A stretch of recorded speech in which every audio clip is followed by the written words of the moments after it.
പണ്ട് 10ാം ക്ലാസ്സിൽ പരീക്ഷ എഴുതാൻ ഓർമ്മിക്കുന്നുണ്ടോ? ഓർമ്മയുണ്ടല്ലോ. നന്നായിട്ട് ഒരു ടെൻഷൻസ് എങ്ങനെ ഉണ്ടായി പറഞ്ഞെങ്കിലേ ഞാൻ 3 മണി രാവിലെ എണിച്ചിട്ട് പഠിച്ചതുണ്ട്. 3 മണിക്ക് രാവിലെ എണീറ്റ് പഠിക്കും. ബ്രഹ്മമുഹൂർത്തം എന്നാ പറയുന്നത്. ബിക്കോസ് എനിക്ക് സോഷ്യൽ സ്റ്റഡി വളരെ ഇത് ടഫ് ഉണ്ടായി. എനിക്ക് ഭയങ്കര ബ്രഹ്മമുഹൂർത്തം ഭയങ്കര ഇഷ്ടമുള്ള പരിപാടിയാണ്. എന്താ കാര്യം എന്നറിയോ? ബ്രഹ്മമുഹൂർത്തം നല്ലപോലെ കൂർക്ക വലിച്ച് ഉറങ്ങാൻ പറ്റുമായിരുന്നു. നല്ല ഉറക്കം വരുന്ന സമയം എഴുന്നേറ്റിട്ട് നമ്മൾ ടപ്പെന്ന് പറഞ്ഞ എന്റെ സ്റ്റഡീസ് ടൈമല്ലേ, ഞാൻ എപ്പോഴും 4 മണിക്ക് രാവിലെ എണിച്ചിട്ട് സ്റ്റഡീസ് ചെയ്തോണ്ടുണ്ടായി. എന്റെ പേരന്റ്സ് നല്ല പോലെ സപ്പോർട്ട് ചെയ്തോണ്ടുണ്ടായി. അപ്പൊ രാവിലെ 4 മണിക്ക് എണീറ്റ് കുളിച്ചിട്ട് പിന്നാണ് എന്റെ സ്റ്റഡീസ് ഞാൻ കണ്ടിന്യൂ ചെയ്തോണ്ടുണ്ടായത്. അപ്പോ എന്റെ കോളേജ് എത്ര പെർസെന്റേജ് ഉണ്ടായിരുന്നു? എനിക്ക് 79 പോയിന്റ്.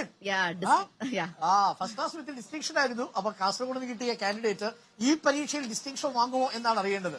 കാസർഗോഡ് അങ്ങനെ ബാലികര മലയൊന്നുമല്ല. കാസർഗോഡ് വേണമെന്ന് വെച്ചാൽ ഒരു NDA സ്ഥാനാർത്ഥിക്ക് അക്കൗണ്ട് ഓപ്പൺ ചെയ്യാവുന്നതേ ഉള്ളൂ അല്ലെ? അക്കൗണ്ട് ചെയ്യും. SSLC പരീക്ഷയ്ക്ക് ടെൻഷൻ ഇല്ല. ഇത് ടെൻഷൻ ഉണ്ടോ? തീർച്ചയായിട്ടും ടെൻഷൻ ഇല്ല. ടെൻഷൻ ഇല്ല. വളരെ കോൺഫിഡൻസ്. ആദ്യത്തെ ഇലക്ഷൻ അല്ലേ? ഫസ്റ്റ് ഇലക്ഷൻ ആണോ? ഞാൻ ഇപ്പോ നിലവിൽ മഞ്ചേശ്വരം ബ്ലോക്ക് പഞ്ചായത്ത്. അതല്ല, ഒരു പുതുമ ഇലക്ഷൻ വരുന്നത് ആദ്യമായിട്ടല്ലേ? ബ്ലോക്ക് തലത്തിന് അപ്പുറത്തേക്ക് വരുന്ന ആദ്യമായിട്ട്. ശരി. അപ്പൊ ആ ടെൻഷൻ ഒഴിവാക്കാൻ വേണ്ടിയിട്ട് നമ്മുടെ സാധനങ്ങളൊക്കെ എത്തിയിട്ടുണ്ട്.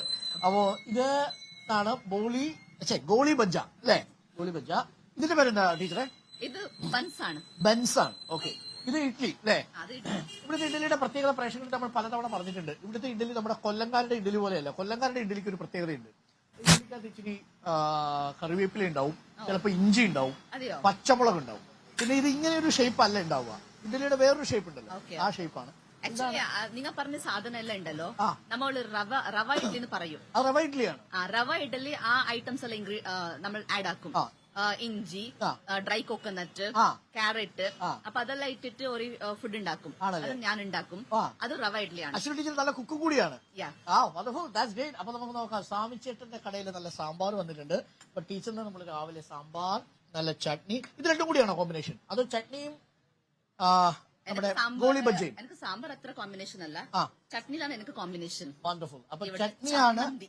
ചമ്മന്തി എന്നാ പറയാ? ചമ്മന്തി അല്ല, ചമ്മന്തി. നിങ്ങൾ അങ്ങോട്ട് ചമ്മന്തി എന്നാ പറയാ. ഇവിടെ ഞാൻ കന്നഡത്തില് ചട്നിയാണ് പറയുന്നത്. അപ്പൊ ഗോളി ബജ്ജയും ചട്നിയും അല്ലെ?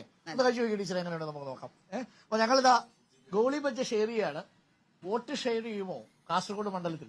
അപ്പൊ ഭക്ഷണത്തോടൊപ്പം കുഞ്ഞു രാഷ്ട്രീയം കൂടി നമുക്കൊന്ന് സംസാരിക്കാം അല്ലെ? അപ്പോ ഇലക്ഷൻ ഇറങ്ങിക്കഴിഞ്ഞു. അപ്രതീക്ഷിതമായിരുന്നോ ഈ സ്ഥാനാർത്ഥിത്വം? അപ്രത്യക്ഷമായിട്ട് കിട്ടിയ ഒരു സ്ഥാനാർത്ഥിയാണ്. ആണല്ലേ? തീർച്ചയായിട്ടും പല ഘടകങ്ങൾ പരിഗണിച്ചിട്ടുണ്ടാവും. ഒന്ന്, ഒരു യൂത്തിന്റെ റെപ്രസെന്റേഷൻ, 2 വനിതയുടെ റെപ്രസെന്റേഷൻ. ഇത് രണ്ടും പ്രധാനപ്പെട്ട ഘടകമാണ്. അപ്പോ ഒരു ടീച്ചർ എന്ന നിലയിലാണ് ഇപ്പൊ മത്സരിക്കാൻ കൂടി പോകുന്നത്. ഒരു പ്രവർത്തക എന്ന നിലയിൽ വോട്ടർമാരോട് എന്തായിരിക്കും ചോദിക്കുക? എന്തിനു വേണ്ടി അശ്വിനി ടീച്ചർക്ക് വോട്ട് തരണം? ഡെവലപ്മെന്റ്സ് വേണ്ടിയിട്ടാണ്. ബിക്കോസ് ആഫ്റ്റർ 2014 ഡ്രാസ്റ്റിക് ഡെവലപ്മെന്റ്സ് വന്നിട്ടുണ്ട് നമ്മുടെ ഭാരതത്തില്. അപ്പോ കാസർഗോഡിന്റെ ജനങ്ങൾ അത് നഷ്ടപ്പെട്ടിട്ടുണ്ട്. സോ നമ്മളെ കാസർഗോഡ് ഡെവലപ്മെന്റ്സ് വേണ്ടിയിട്ട് NDA ചൂസ് ആക്കണമെന്ന് ഞാൻ അഭ്യർത്ഥിക്കുന്നു.